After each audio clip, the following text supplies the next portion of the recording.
Welcome back to Zing TV's New York Links. The family of Esmin Green filed a $25 million wrongful death suit against the city of New York. Zing TV was at the memorial service for Miss Green. Here's Donna Mason with the story. We're standing outside Jesus is Lord Sanctuary. We're going on inside. Miss Esmin Green is being laid to rest. Many family members have come from Jamaica to speak about who Miss Green is so that we could learn a bit more about Miss Green, who died June 19th in the psychiatric emergency room of Kings County Hospital. Today, our dearly beloved sister is no more.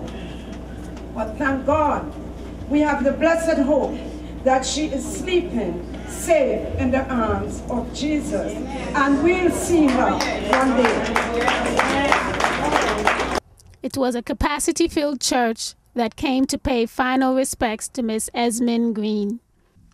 Because of the circumstances surrounding her tragic death and the international attention surrounding it, leading dignitaries including the New York Consul General of Jamaica, Jamaica Ambassador to Washington, Congresswoman Yvette Clarke, Councilman Matthew Eugene, Assemblyman Nick Perry, friends, neighbors, and families paid a final homage.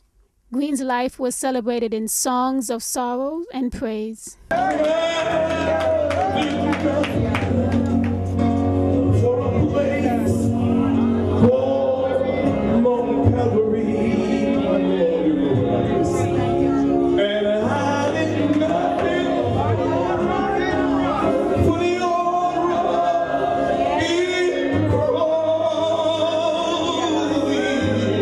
We are giving thanks for her life and the lives she touched growing up in St. Catherine, Jamaica, and here in Brooklyn, New York, her home away from home for the past 12 years.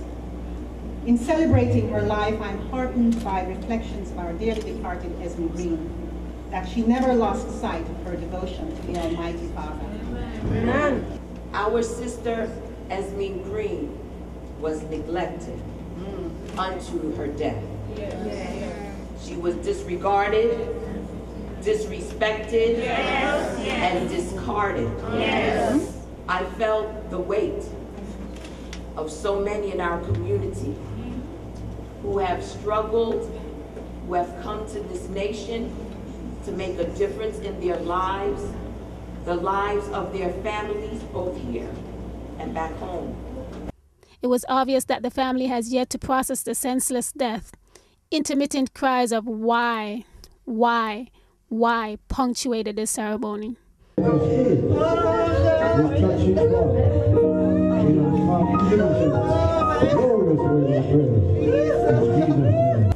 Esmin then moved to an urban community and became a successful businesswoman.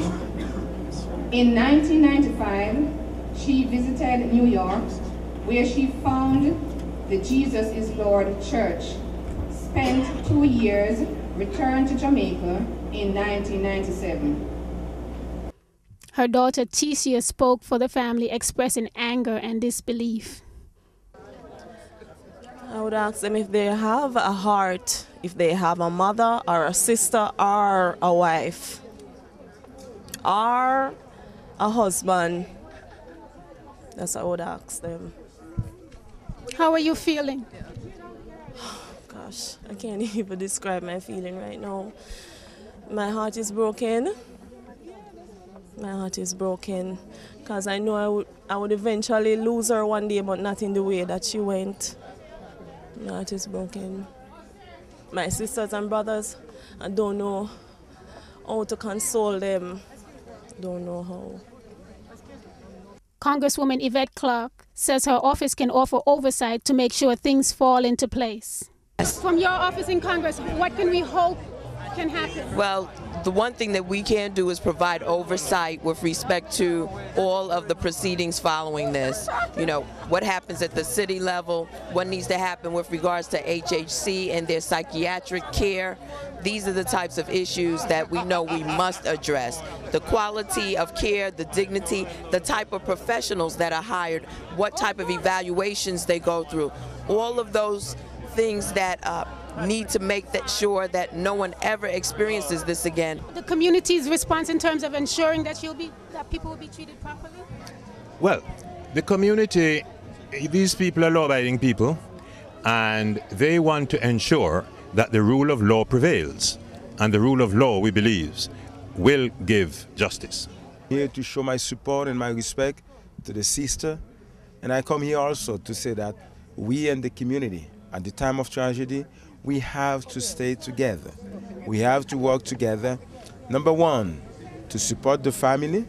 And number two, to work together and to take the necessary step to make sure and to ensure that won't happen again. Consul General Genevieve Brown Metzger spoke of the diaspora's role in organizing aid to the family. I'm appalled. I mean, it is shocking. The whole community is shocked. And the government is shocked. The Prime Minister's office has been on the phone with me. I've had to give them, intermittent updates, and everybody is just overwhelmed as to the fact that something like this could happen. I mean, it's beyond words. What has the community done to take care of the family? Well, the community has provided emotional support. We have ensured that all of her tickets, the tickets to travel here have been taken care of, that her visas, which usually take an inordinate amount of time, was handled in 48 hours, which meant that I really went to the top to make sure that that happened so folks didn't have to stay online. In fact, when I realized there was going to be a media circus at the airport, I myself made arrangements to have them removed from the plane gate side. Quickly moved through immigration and put in my hands so that we could shuffle them off to a private place where they'll have privacy. Anytime you ask her to do something for you, she's not gonna tell you no. She said tomorrow or later or when we go up the road, I'm going up the road and come back. But she always said it. That's the person who she is. Very cheerful person, very kind. So what was your reaction when you found out about how she died? I was very sad, and I'm still sad. Me and I used to live together, side and side, house to side and side. So what's your relationship here? Yeah, good friend. I used to work together at the daycare. So you can tell us something about Miss Green? Yeah, Miss Green was a nice lady, and she all about her church. She talk a lot about her church and her kids them. This is not the first time that I had to call 911 for Miss Green, right? However, on previous occasions, because of how people think about people when they get a little bit unbalanced, it was like kept quietly to respect her, and she just wanted, not to, and I understood, right? And my sister and I, and this is my husband here, we all, were the strength behind Sister Green. We always supported her when she's not well. And on this particular morning, right? That's a Thursday or Wednesday morning? With this last time when she got ill. Yeah, was it right? Thursday morning or the It Wednesday was morning? the Thursday morning. Thursday morning. And normally whenever she gets ill, if I go the next day to visit her, she will show me away or tell people that she doesn't want to see me, she don't know me, and all like that. Then about 2 days after, she'll call, "Hey, Pastor Johnson, how come you didn't come see me?" And I'll say, "Well, Sister Green, I was there, and you said you don't want to see me, so I decided to wait until you're ready to see me." On this, but previously, even my sister, at one time too, had accompanied her to the hospital along with my husband, right? Because we were always there for her.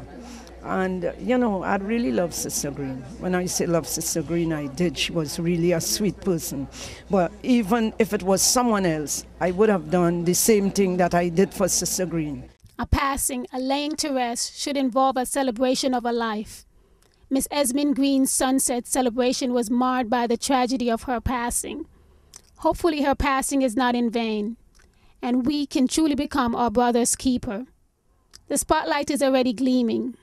Hopefully the forces can be marshaled so the community can say, never again, never again. Rest in peace, Esmin Green. Donna Mason in Canarsie, Brooklyn for Zing TV, New York Links. We're back after this break.